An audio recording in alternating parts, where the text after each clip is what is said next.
एक सवाल है कि हमारे इधर की रिवाज है कि छोटे बच्चे की कमर में काला धागा बांधते हैं, जिसको हम लोग डोरा कहते हैं, जो उसमें ताबीज़ वगैरह कुछ नहीं होता है, तो वो बांधना कैसा है? हम जानते हैं, हम भी गांव वाले हैं।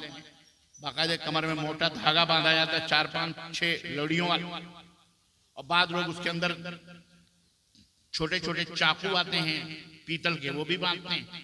उसमें पैसे पहले जमाने के आते थे, छेद बीच में होते थे, वो भी लटका देते हैं। घुघनी भी लटका ये तमाम सब लटकाते हैं, जिसको करधन बोलते हैं। जिसको क्या बोलते हैं? करधन। ये और ये जिस नियत से भी बांधते हैं, बहरहाल मेरा ख्याल है वो इसी नियत से बांधते हैं ताकि कमर मजबूत रहे, घट रहे, और इसको नजर ना लगे, फला ना लगे, जिन ना लगे, भूत। तो अगर इस नियत से है तो ये तमाम सब शिर्क बिल्लाह है, ये सब हराम है, इसको निकाल के फेंक देना चाहिए।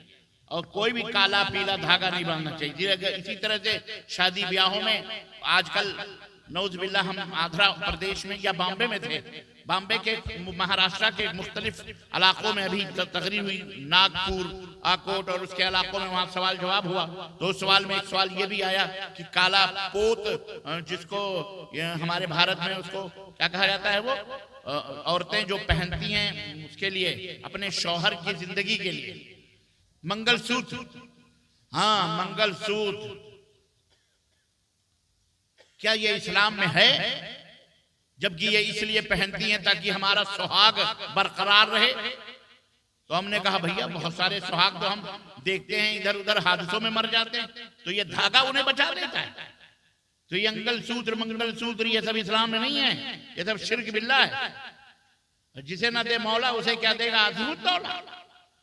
अल्लाह जिसको चाहे मौत दे, जिसको चाहे जिंदगी दे। ये धागा, मंगलसूत्र ये काफिरों की अपनी तरह, ये तमाम सब चीजें इस्लाम के अंदर हरगिज़ नहीं है, इनको जला देना चाहिए।